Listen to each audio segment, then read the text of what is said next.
Ito ay rated SPG. Striktong patnubay at gabay ng magulang ang kailangan. Maaaring may masiselang tema, lengguwahe, karahasan, sexual, horror o droga na hindi angkop sa mga... Dinarayo nga ng mga turista ang Daraitan dahil sa natural nga na ganda na ito.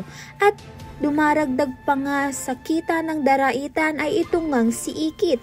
Isa nga siyang tour guide at vlogger.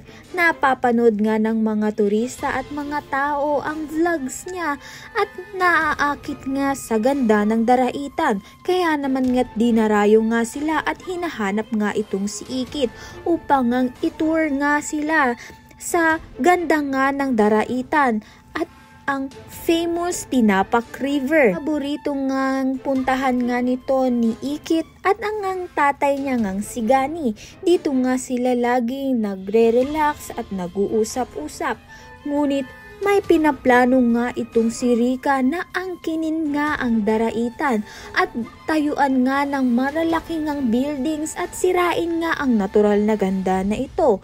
Hindi naman papayag itong si Gani at itong si Ikit dahil sa Daraitan nga sila kumukuha nga ng hanap buhay at kung makuha nga nito ni Rika ay mawawalan nga sila ng hanap buhay lahat.